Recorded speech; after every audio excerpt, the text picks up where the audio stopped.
नमस्कार, स्वागत है आपका। आप देख रहे हैं इंडिया न्यूज, आपके साथ मैं सृष्टि मिश्रा। और अब करेंगे शुरुआत बुलेटिन की एक ऐसे खास खबर के साथ जो पाकिस्तान के लिए अलर्ट है। भारत ने साफ कर दिया दर्शकों कि आतंक और बातचीत एक साथ नहीं चल सकते। पहले भी भारत सरकार ने यह टिप्पणी की थी। पहलगाम आतंकी हमले के बाद भारत का धैर्य जवाब दे चुका था। दशकों पुराना सिंधु जल समझौता अब इतिहास के कूड़ेदान की तरफ बढ़ रहा है, क्योंकि नई दिल्ली ने इसे होल्ड पर डाल दिया है। लेकिन असली एक्शन तो अब शुरू हुआ है। भारत ने चेनाब नदी प्रणाली पर 2 बेहद आक्रामक और रणनीतिक इंफ्रास्ट्रक्चर प्रोजेक्ट्स पर काम तूफानी रफ्तार से कर दिया है। हिमाचल के लाहौल स्पीति से लेकर जम्मू कश्मीर के सलाल बांध तक भारत की ये वाटर इंजीनियरिंग पाकिस्तान की रातों की नींद उड़ाने के लिए काफी है।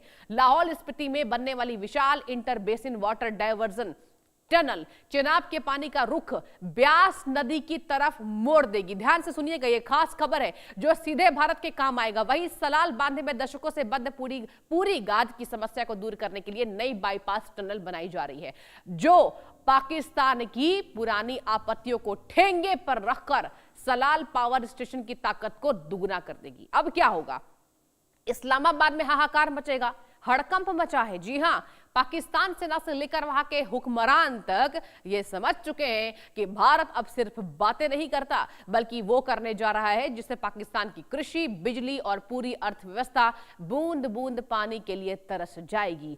पाकिस्तान जिसे अपना हक समझता था, आज वो उसे सबसे बड़ी उसकी कमजोरी बन चुका है। भारत अब अपने हिस्से के पानी की एक एक बूंद का पूरा इस्तेमाल करने के लिए तटस्थ है, तैयार है। यानी अब भारत के इस चक्रव्यूह में पाकिस्तान घिरकर पानी पानी होने वाला है। और इसी खास मुद्दे पर मैं आज मेरे साथ तमाम आप खास मेहमानों को देखेंगे इंडिया न्यूज पर। लेकिन उससे पहले कुछ जरूरी जानकारी आपको मैं ग्राफिक्स के माध्यम से देने की अवश्य कोशिश करूंगी कि आखिर अब क्या होगा। भारत का ये चेनाब मास्टर प्लान क्या है, चलिए ग्राफिक्स के माध्यम से आपको बताने की मैं कोशिश करूंगी। चलिए क्या है ये प्रोजेक्ट, एक बार चलिए तफ्तीश से इसको देखते हैं। चेनाब व्यास लिंक टनल, जहां इसकी पूरी लागत है, जिस पर सरकार काम कर रही है तेजी से, इसकी पूरी लागत देखिए स्क्रीन पर 2352 करोड़। लंबाई कितनी दर्शकों? 8.7 किलोमीटर। स्थान क्या है? लाहौल स्पीति। और चेनाब का पानी व्यास में। जी हां, चलिए दूसरे नंबर पर आते हैं। जम्मू कश्मीर, हिमाचल प्रदेश। चेनाब नदी कहां से बहकर जाती है, ये रास्ता देखिए ग्राफिक्स के माध्यम से आपको मैप के जरिए हम समझाने की कोशिश कर रहे हैं। रणनीतिक संदेश भारत का सबसे स्ट्रॉन्ग पॉइंट है, उस पर चलिए आते हैं, आपका ध्यान मोड़ते हैं।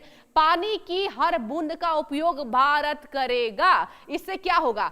चेनाब पर बड़े इंफ्रा प्रोजेक्ट की तैयारी हो रही, जिसकी मैंने आपको लागत पहले ही बता दी। ये लिंक टनल की पूरी लागत है और यही वजह है कि अब हम पानी के रुख को अपने देश की तरफ मोड़ रहे हैं। भारत सरकार यही काम कर रही है। और कुछ और संदेश, सिंधु समझौता होल्ड के बाद तेजी। जी हां, आपको दर्शकों याद होगा पहलगाम में धर्म पुष्कर गोली मारने वाले पाकिस्तान के आतंकियों ने जिस तरीके से भारत को एक तगड़ा संदेश देने की कोशिश की थी, उसके बाद भारत ने जो तैयारी की थी उस पर अब यहां पर भारत सरकार तटस्थ है। देखिए सिंधु जल संधि कब और क्यों? भारत और पाक के बीच 6 नदियों को लेकर समझौता हुआ था और ये 1960 के दशक में हुआ था। भारत और पाकिस्तान के बीच हुए हस्ताक्षर के बीच उसके बाद भारत और पाक के बीच 6 नदियों को लेकर समझौता होता है।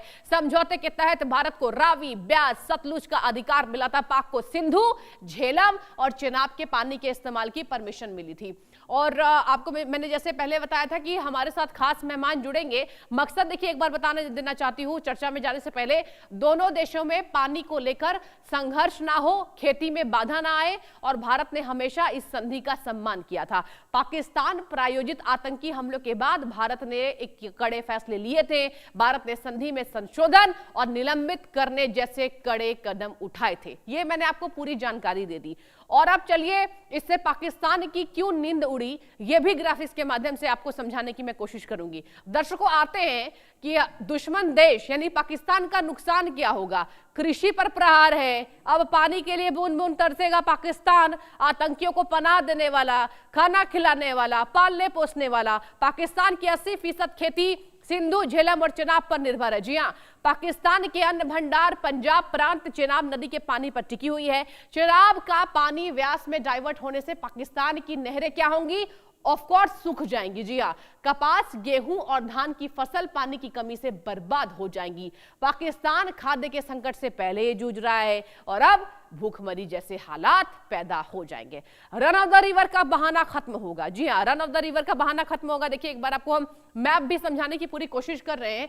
रन ऑफ द रिवर का बहाना क्या खत्म होगा? तकनीकी रूप से ये run of the river project ही रहेगा। जी हां, इसका बहाना पाकिस्तान के लिए खत्म होकर रहेगा। तकनीकी रूप से जो मैंने आपको पहले बताया, भारत पानी का संचय नहीं कर रहा, पहाड़ों के भीतर ही पानी का डाइवर्जन कर रहा है।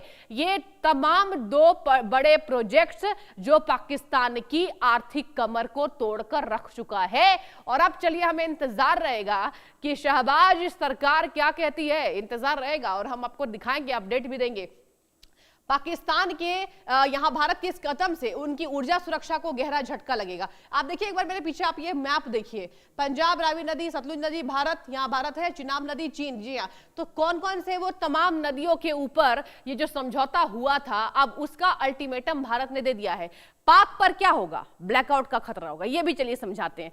भारत के इस कदम से क्या होगा? गाद का सिरदर्द क्या है? देखिए, गाद बहकर सीधे पाकिस्तान के निचले बांधों और नहरों में जाकर जमा होगी और इसके साथ इसके प्रबंधन को लेकर तमाम उपाय हैं। पाक के इंफ्रास्ट्रक्चर की उम्र घटेगी, बांधों की सफाई का पाकिस्तान के ऊपर खर्च बढ़ेगा। ये जो हमने ग्राफिक्स के माध्यम से आपको लिखकर समझाने की कोशिश की है, अब पाकिस्तान का जो खर्च है वो बढ़ेगा। पाकिस्तान के 80% यहां पर कहा जा रहा है कि कृषि पर निर्भर है और पाकिस्तान के अन्य भंडार पंजाब प्रांत चिनाब नदी के पानी पर टिकी हुई है। तो ये जो निर्भरता है, डिपेंडेंसी है, अब इसके लिए तो पाकिस्तान को नए प्रोजेक्ट्स की शुरुआत करनी पड़ेगी। और चलिए, जैसा कि मैंने आपसे कहा था पहले ही